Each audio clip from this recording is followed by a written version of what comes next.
start broadcast. Yeah, I think we are live. Sweet. Yeah. Okay. Let me see whether the YouTube. I think it's refreshing. Yeah, I think we are live. Yeah. Oh. Cool. Yeah, it says 2 watching now. One of those might be me though, but Yeah. that's cool. Yeah. Two watching, right? I think it's 2 watching. It's for me. Hey, Yeah. hi. I think we have 1 viewer. Is that you? No. No, that's Rabbit T-Cat. How's it going? Rabbit Ticket. So we have at least 1 watching now.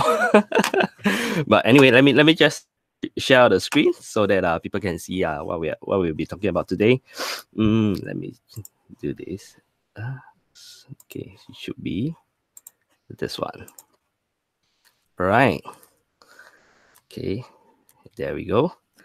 So we have the logo. Yeah, can you see that? Yeah, that's great. All right. So guys, I'm Tungsten. So I'm a sort of a model for Nerf blasters. Yeah. So today I'm going to talk to my friend NarWhal, who is having a comic book that is on Indiegogo. Basically, it's in the description link. So feel free to click on it to check it out while we are having the conversation. Okay. Anyway, I think we have 3 watching, but I think 2 of those are myself and NarWhal. So maybe we'll wait for a while. And let's see how it goes. Yeah. So let me just check on this Instagram. Yeah. So NarWhal, I guess you can. Have you tweeted out the link? Yeah, I tweeted. Yeah, that's cool. I'll tell the story about how we met while we wait for people to come in. Oh, okay. Cool. Well, yeah, I mean, it was basically through the Indiegogo. So that's like advice I would give to like any aspiring comic creator is if when you get an Indiegogo going, the marketing is important and you're going to meet a lot of people.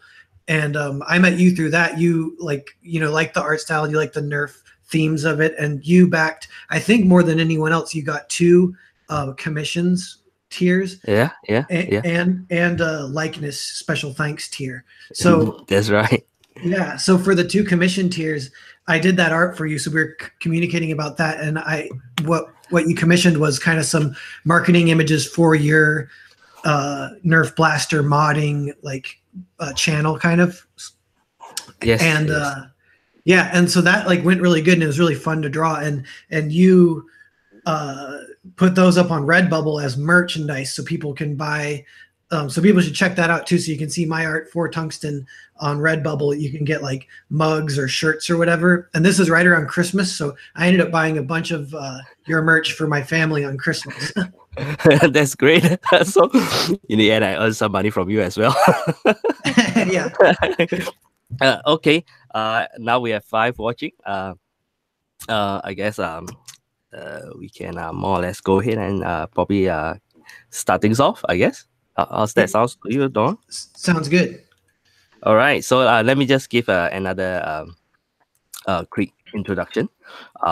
Okay, my name is Tungsten. Okay, basically, I think the people who watch my channel knows that of course we are a Nerf channel. We modify Nerf blasters to increase their performance and run games and whatnot. So today, basically, I invited NarWhal. So why do I invite him? He's a comic creator. So what is a Nerf model doing with a comic creator, and why am I doing it? Let me just show you the share the screen again. Sorry. Okay, I'm still new to this live streaming thing, so please pardon me if I make some mistake. Okay. All right. So let me just. Okay.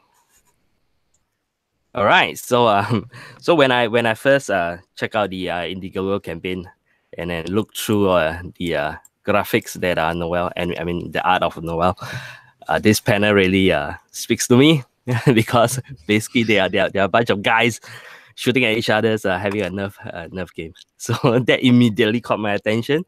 So I started to find out more about him. and look at his banner. Actually, this person, he actually reminds me of one of the models as well. I will not say her name in case. Okay, never mind. That's all right.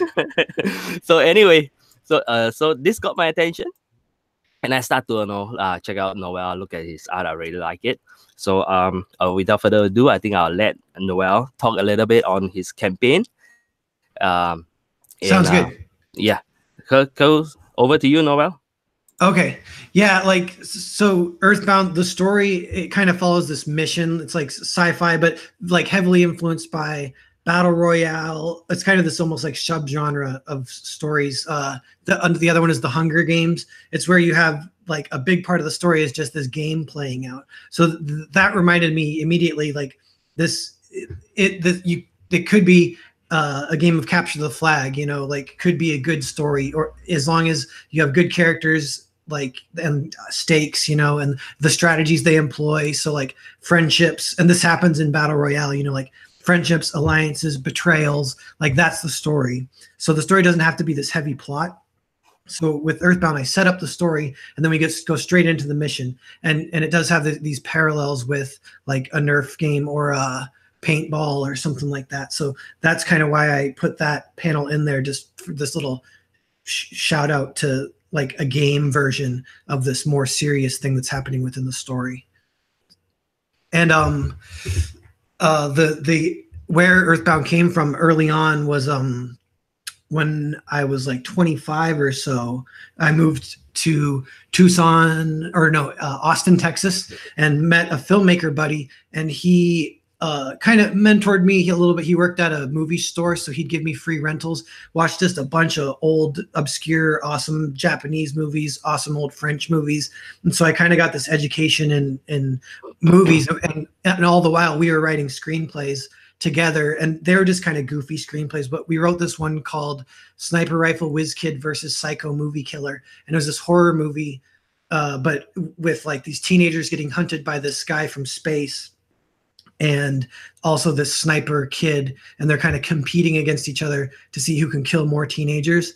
And so that was the original like script that eventually evolved into EarthBound, but it's like years later. So like that sort of, it was just something fun we did, and it was sitting there for a while, and then eventually I ended up rewriting it and it completely from the ground up, kind of making it more sci-fi, less violent, because the way EarthBound works is these guns that they're sent to Earth with are called R-types, and you can shoot someone with them, and they kind of have to join your team then. So like it's like being the Borg, like it kind of jacks your free will. So instead of dying, people are just getting recruited basically.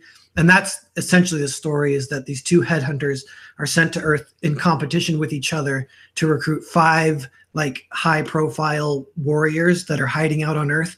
And whoever recruits the best of 5, so whoever recruits 3 kind of wins the game. They get to go free. They're free from that point, from the people they're working with, which they're basically slaves for.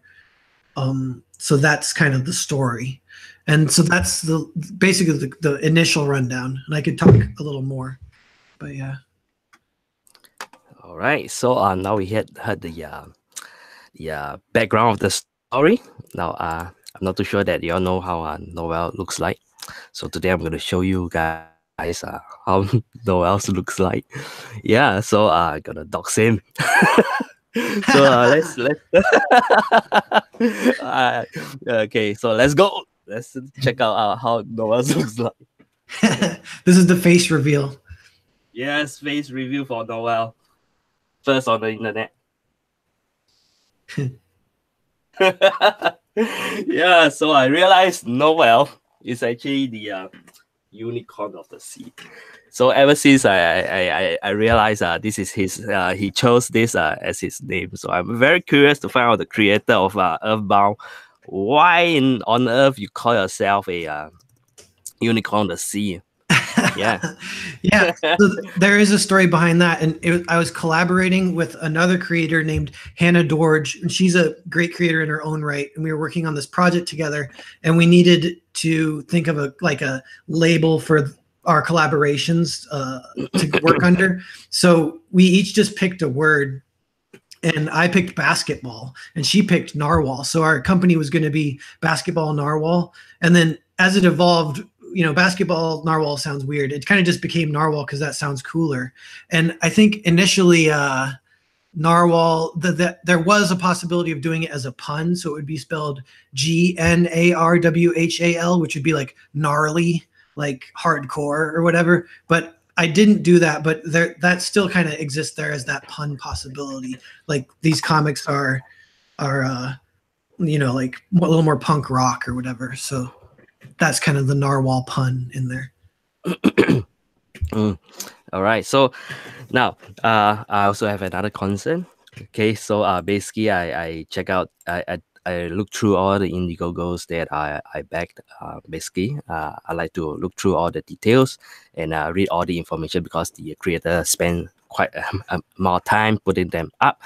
So as I say, I'm a Nerf in the Nerf hobby. So in our hobby, we actually have a wide range of age group. Then I realized it states here, EarthBound is intended for 16 and up. I mean, Nerf models is like, wide variety of age range. I dare you to read it if you are 15. Now, so maybe NarWhal, you can fill us up on why is it yeah. I Yeah. put that because it doesn't necessarily feel like rated R to me, but it's a little bit higher than PG-13. So I don't know what you'd rate it, but it's like, so it's not that bad. So that's what I'm like. You can read it if you're 15. It's not that big a deal, but it is there. I ended up editing out in the version that's going to get published. There won't be any F-bombs. So, but there is like sexual themes because it evolved from the original horror movie we wrote. It was like how horror movies often are. It was like half sex comedy kind of. So there's a lot of sex jokes, and those are still in EarthBound, and it takes place in like half of the story or more even takes place in a high school, and almost all the characters are teenage high school age. So there are these like romances going on and some goofiness and some awkwardness and stuff like that. So all of that kind of makes it above PG-13. Mm-hmm. So if you notice, actually I edited out one of the F-bombs here. Yeah. While preparing for this stream. Yeah, anyway. Yeah, so that's great. So I guess it's safe to for me to recommend it for my younger audience then. I mean at least yeah, sure. At least no F-bombs. Yeah, there is sexual. Yeah, at least no F-bombs.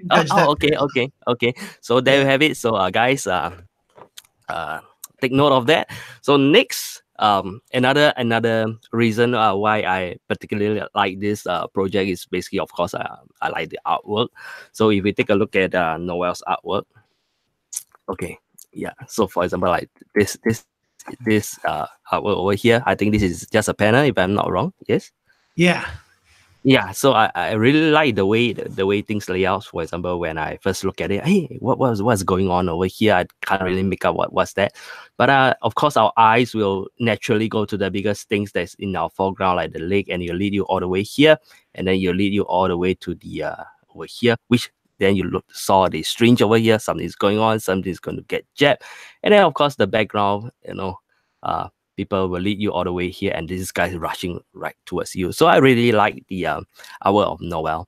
Then of course, this few panels, good use of the colors, complementary colors, red and green, and of course the cool effect, the more cooling kind of style. And of course, that's not just the whole book is not just cool, sort of like cool colors.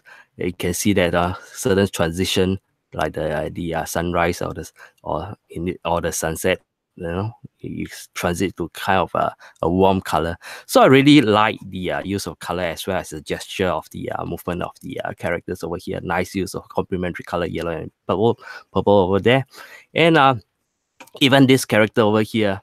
Okay, with just a few sort of like the posture, it really conveys the scene over there. So I would like to ask NarWhal to elaborate a little bit more on his art style and where he get his inspiration from, which I'll be very much interested. Yeah, definitely. Yeah. Thanks for asking. Yeah. My art style, it is like pretty instantly recognizable, which is good. So it's a little bit of a form of marketing and branding where I have tended to double down on it more and more where it's kind of the simple but high energy, almost like an animation style. Like a lot of people will say it feels like cells from an animation. I'm definitely going for that look with it. And based on the feedback I got from the art, it seems like people do like my coloring technique, and that has like motivated me to focus on that more. So I really like enjoy coloring, and in the future I might want to just be a colorist on some books just to help that way. No, you have to draw. Oh yeah, well I can do everything. Yeah, I'll do it all. All right. Okay. Yeah, please carry on. Yeah. So influence wise though, my style is very European influenced, and in turn, Europeans are heavily influenced by manga and American style. So it's kind of this mix. And I like manga a lot too, but I kind of like the manga I like most is a little more American, like the eyes aren't too big and stuff. But I love manga, and European comics are like that. And there's kind of a bunch of them that are all really good. But my favorite artists are like from there. So there's an artist named Bengal. He's a French artist. He's my favorite. And I'd encourage anyone to Google him and check him out and check out his books. And there's an Italian artist named LRNZ, which is pronounced Lorenzo. And he's really great. And then the one of the most famous, obvious ones is the guy named Mobius, who he's an older one. I think he's dead now, but he's a classic, famous artist, and his style is super awesome. And it's kind of that European style. They lean more on color than on inking. In America, they love inking, and in Europe, not quite as much. They care about color a lot more. And as you can see, like I don't. My inking is essentially just the lines, to hold the colors. It's nothing really other than that. Yeah. So it's great to have a variety of styles. So when I actually look for projects, I myself like to look at a variety of styles. So it's really something that I look forward to for this book itself. And I think I'm not too sure whether NarWhal mentioned how many pages are there for this book itself. Yeah, so for this book, it's going to be 140 pages, which this is essentially the first trade. Like if this were a movie, this would go up to like 55-60% of the story. It kind of ends with that like cliffhanger right in the middle. Like if you remember how Kill Bill was structured, they had Kill Bill Part 1 and Kill Bill Part 2, but it's essentially the same story. So that's what EarthBound is. So there's going to be an EarthBound Part 1, an EarthBound Part 2, and that's one story, but they do kind of, there is a good like break in the middle. And then eventually, now this is like a year or more in the future, there will be an EarthBound 2. And this goes into one of the possible like future questions that I'm answering, but that will be like the sequel, and that will cover the Galactic Grand Prix, which this first story hints at that, but that's in the background. It hasn't happened yet. This is the events leading up to it. This is the warriors getting recruited, and that all the behind the scenes process. And the world itself, it really mirrors kind of the sports world. So there's a lot of stories that kind of come from that. Like there could be world building from that. There's like team owners and how owning a team can build the economy of a city. And so people want to own teams. So that's kind of like what the 13 sponsors are. There's almost like these 13 kingdoms. And it's like a big sense of like honor and power and money to have like a champion that when hinging on this Galactic Grand Prix tournament. So I guess the tournament itself basically brings fame and fortune to the owners as well as the players themselves, right? Yeah, in a way. Yeah. All right. So basically, this picture I think is done. The tagline is actually provided by one of your supporters, if I'm not wrong. Don't pick a team; they'll pick you. Yeah. So I guess that ties in with the weapon that we call the R-type. Yes. Yeah, and of course, this image really sort of summarize what you have just said. That it's like a battle royale. Yeah. So in many ways, when I look at this, like I say, it reminds me a lot of on Nerf. our community. We play games. Some. There are many games types. For example, one of them is like human versus zombie. So there'll be a group of humans that are zombies, and then basically there'll be gameplays on that, and it's really like a battle royale kind of situation whereby the zombie will just come chasing after you and in a huge group. So anyway, so maybe we spend some time to ask you something about Nerf. I don't know whether you know of any information about that. Yeah. Yeah, sounds good. Let's do it. All right. So first question: do you have any Nerf blasters? I don't anymore. I did when I was a kid, and I played a bunch as a kid, but it wasn't formal. Like, I love the sound of these games, like, and I want to do that. I haven't done it yet though. But how these the games, like you mentioned, the zombie game, and I was thinking, I don't know if there are rules, but for this, but there could be an EarthBound simulation Nerf game where if you get hit, then you just have to be on that person's team from now on. And that's cool. Yes. And you build a team. But yeah. So maybe talk a little bit on the inspiration on the panel that showcased the Nerf games.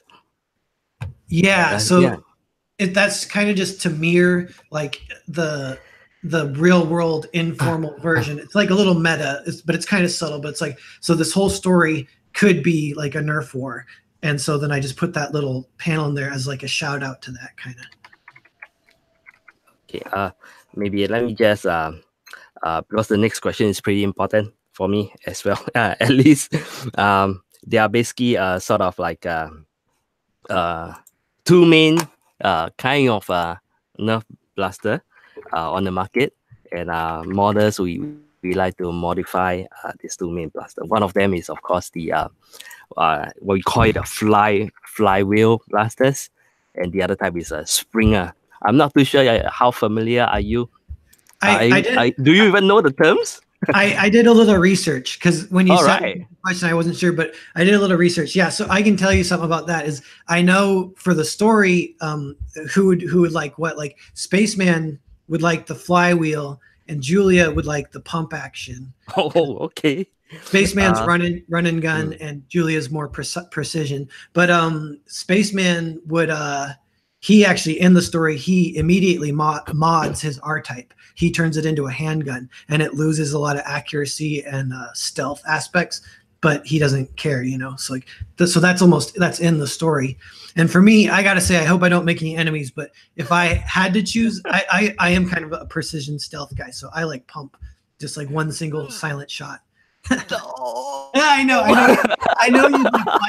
you'd like flywheel because all you're an electrical engineer, right? Or you have that. So the flywheel supports that so much better.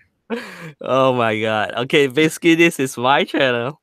So if you scroll down the channel, you'll realize that I'm a flywheel guy. Yeah, so I guess I'm gonna stop the interview now. No. Let me try my best to sort of convince you a little bit. Maybe just this. I'm not too sure. Oh yeah, I watched some of your videos and they're awesome. So probably if I held it in my hand, I would choose, because it is so fun to have like a machine gun Nerf blaster.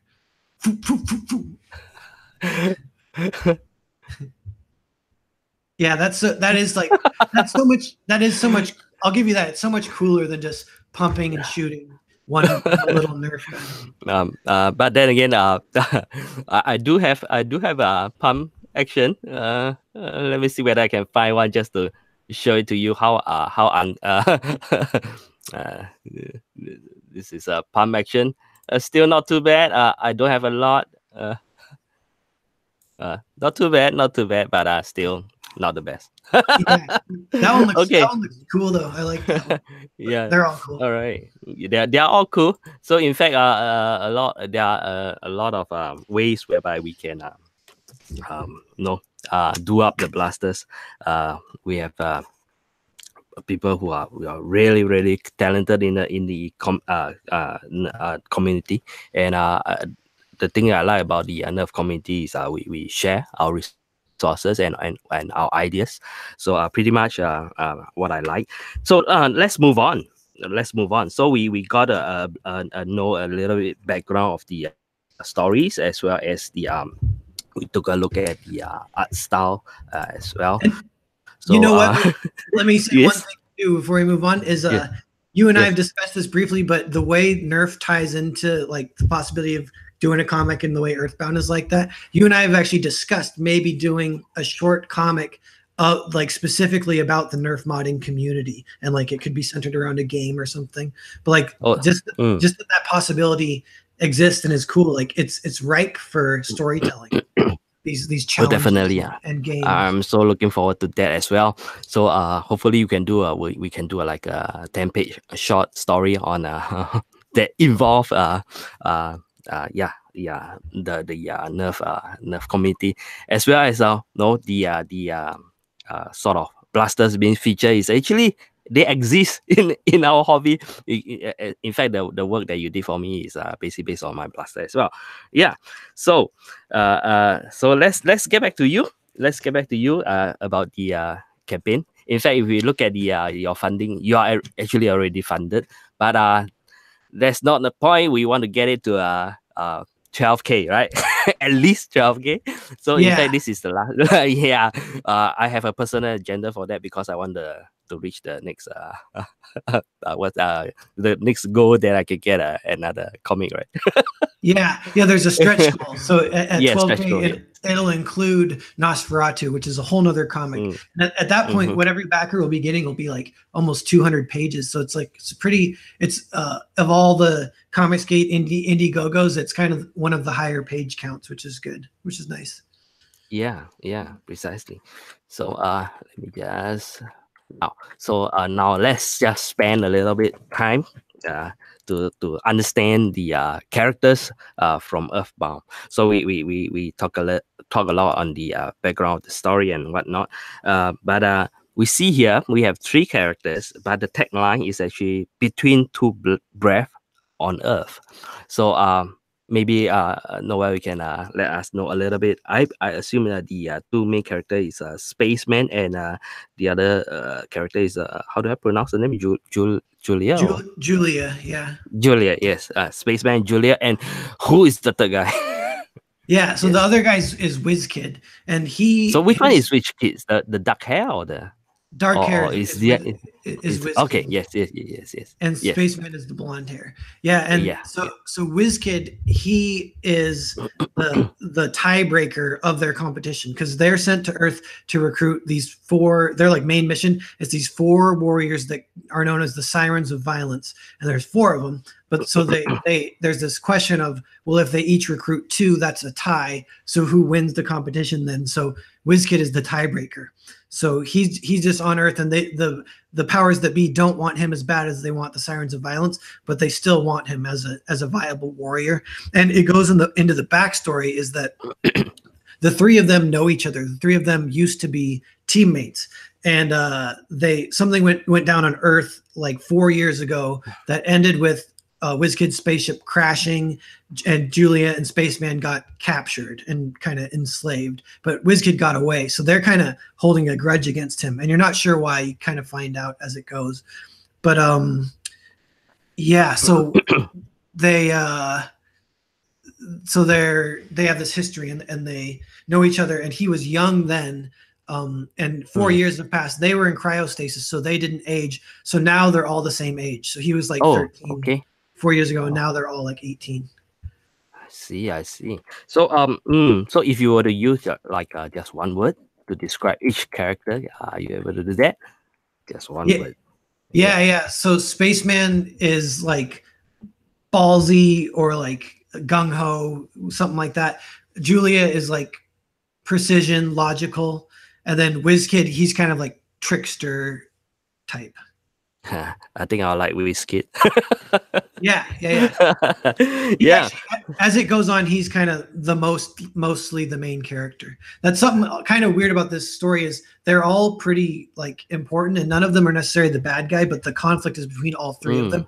It kind of reminds me of actually how a little bit sometimes how South Park is structured that I really like is that they have the conflict between the 4 main characters every episode. So you'll have good guys and bad guys within each episode. Like usually Cartman will be the bad guy, but he's not like the evil bad guy. And that's a whole itch I want to scratch another time, where you have, because it's fun to have characters who are just straight up evil and they're bad, you know. But on this, it's like everyone kind of is fighting. Like Spaceman, he just wants his freedom, and he's actually kind of friends with these people. But if he has to choose between going his freedom or going back into cryostasis and just continuing to be a slave, he's gonna not choose his friends. You know, he's out for himself. All right. So we in fact, when I go through all the information listed, there is not a whole lot on the so-called the sirens of violence. Yeah.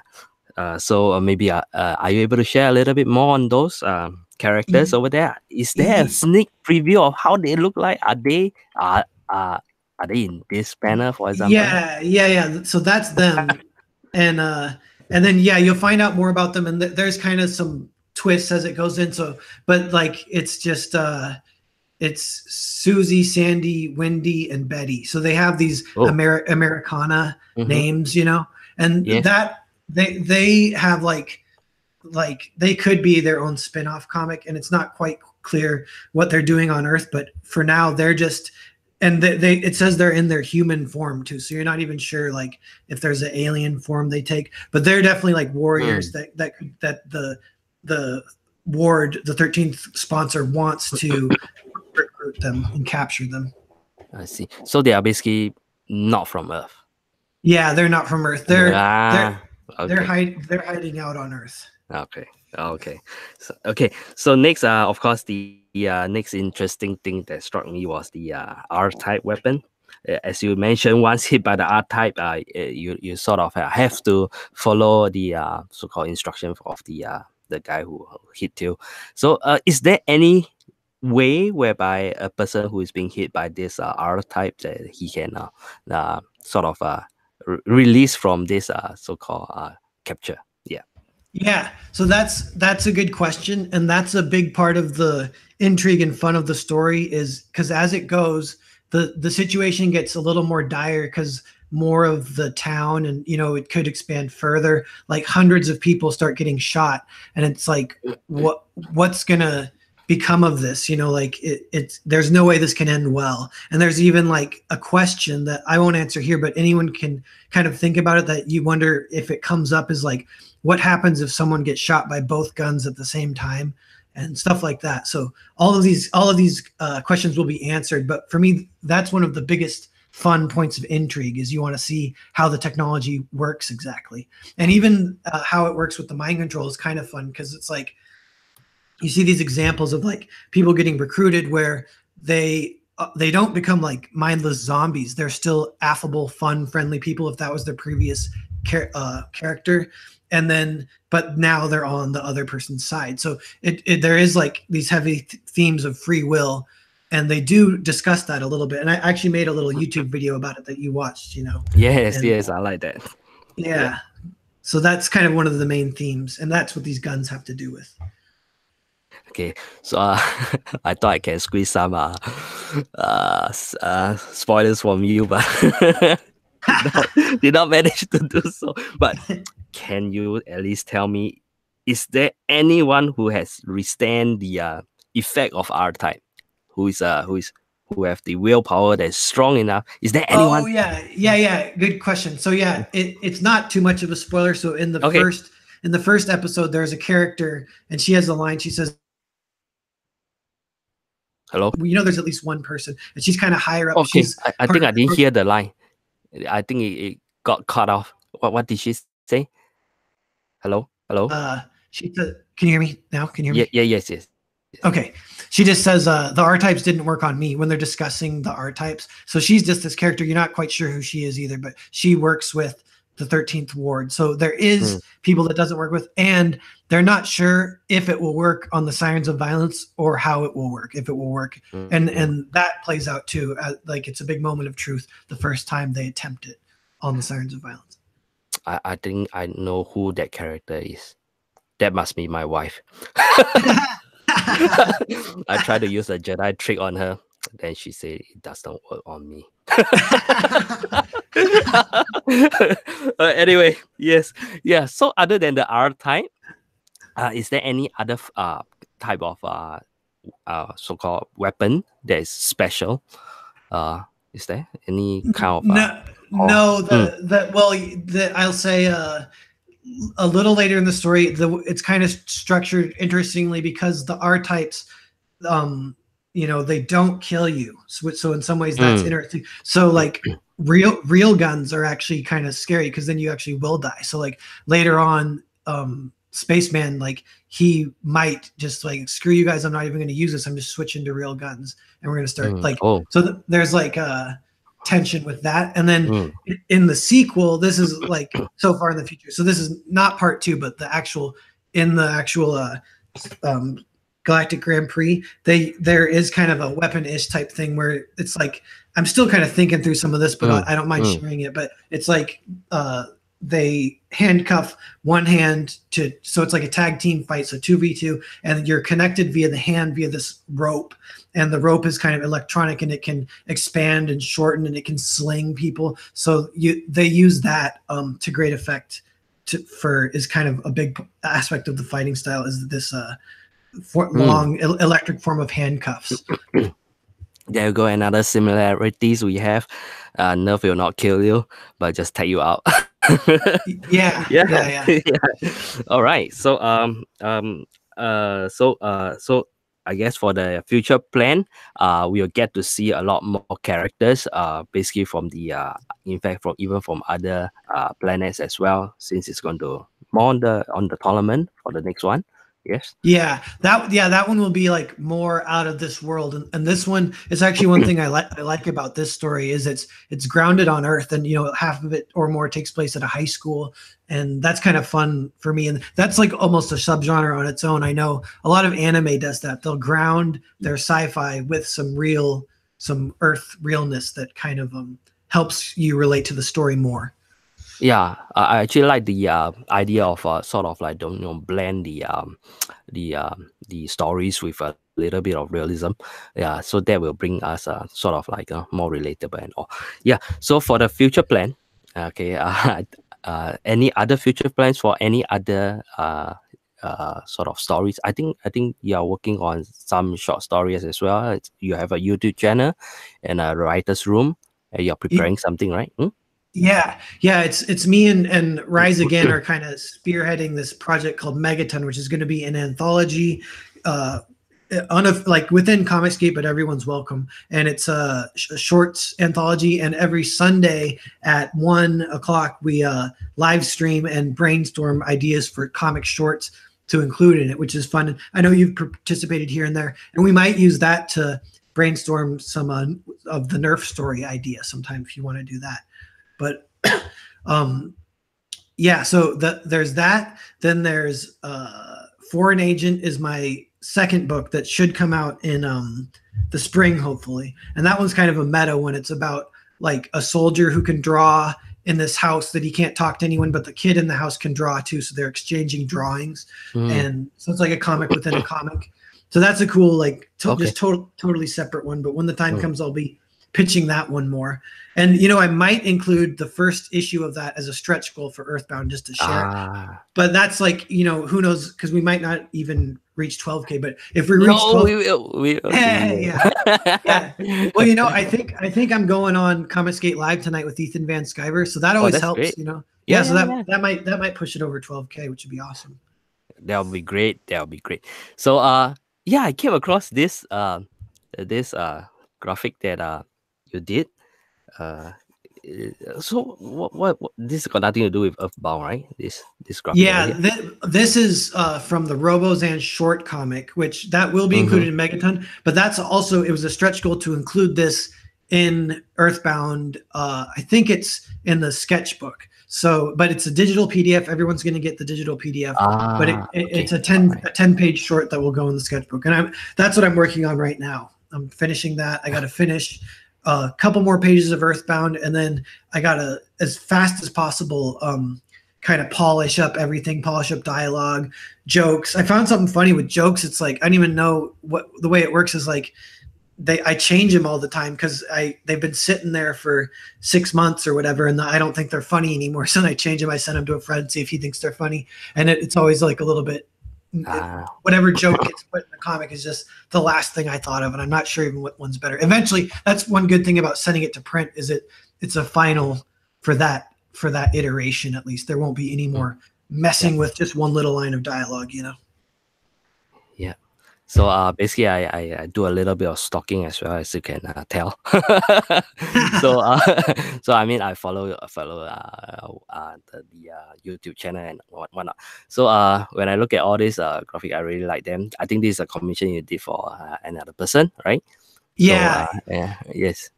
And yeah, then through the campaign, there's digital commissions available, and that's what you backed. Yeah, there's the one I did for you. I just saw. Yeah, that's awesome. Yeah, that one's for you.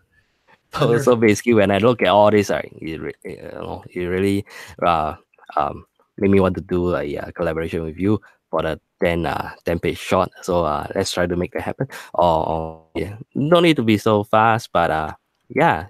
So it's when I see this character over here, it actually reminds me of one of my nerf modding friend as well. So cool. Yeah, yes. So so that's great. So guess we cover almost all the things that I wish to ask. So really hope that the campaign can go beyond 12K, and I'm sure this is going to be the a great kind of offering. But now there's only one thing that I need to worry about. I have to sort of damn, I have to wait for the second issue. Oh yeah. Because it's a 2-part series. Like, man, NarWhal, you have to work fast. Understand? I know, yeah. I'll try, yeah.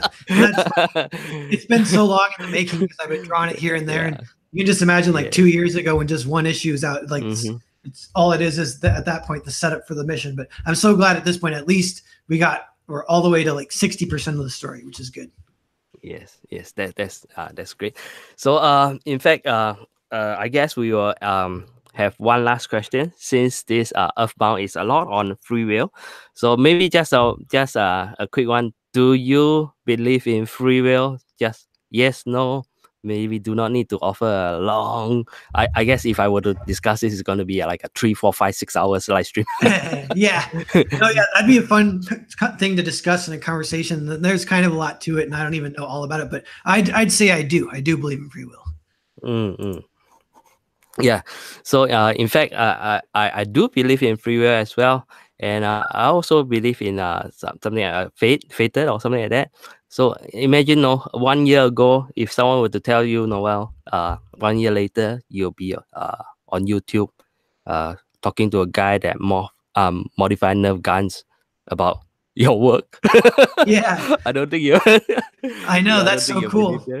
Yeah, it's so cool. I tell people about it. This is like a good example of one of the best things that can come from like the community of getting your work out there on the internet, online, and like meeting people. It's so awesome. Yeah, and we are from different country, different time zone. We almost didn't made it for the we got confused by the time as well, right? Yeah, it's like almost a day apart. Yeah, it's like it's weird. It's just weird. But okay, so let's just run through the campaign again. It's already a very successful campaign at 11,661. But we definitely want to NarWhal to achieve a lot more.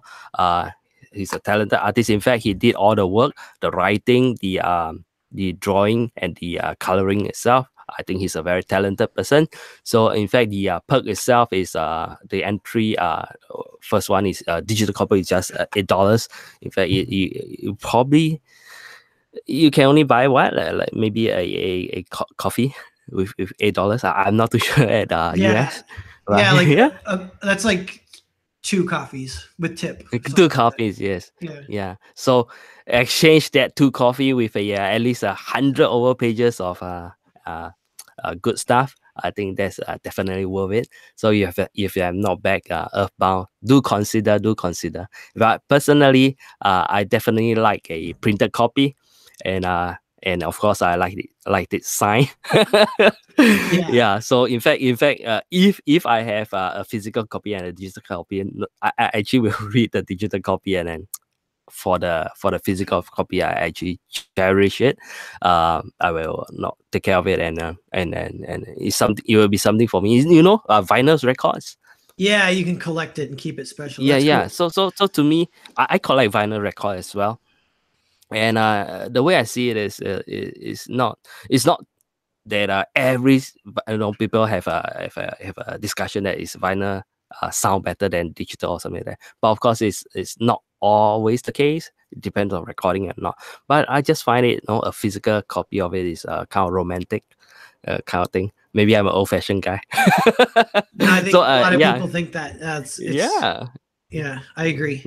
Yeah. So if you look at the perks, a physical copy, it also doesn't cost that much. So but if I'm sort of if your finance is okay, definitely consider the EarthBound plus the ink sketch. I think there's only two left, and you can actually get a original ink sketch from NarWhal, right? Correct. Yeah. Hello? Yeah. Yes. Yeah. So there's only two left. So I think NarWhal now it basically deals more with digital, right? So I think a sketch is definitely physical sketch is definitely something worth collecting as well. Yeah. So I think it's a nice conversation. Yeah. Thank you. No problem. So I guess we will conclude the interview. So anything that you wish to tell the audience? Yeah, I got one quick thing is that today it was just announced that EarthBound is getting picked up by Cautionary Comics for the print run following this. So that means there will be a second print run, but it's going to be a different book. It's going to be a different cover, a different edition. So this Indiegogo edition will be extra special, kind of. So it's definitely worth backing. I mean, a little extra bonus for backing it, kind of, to get in on the ground level. Yeah, that's great. Yeah. So so once again, I'm Tungsten, and my friend here is NarWhal. We thank the audience for listening to us. So we will be concluding this interview. Yeah. Cool. Thanks. Yeah. Thanks, Tungsten. Thanks, everyone. Let me see how to stop this live stream. Okay. I think it's just stop broadcast. All right. So see you guys.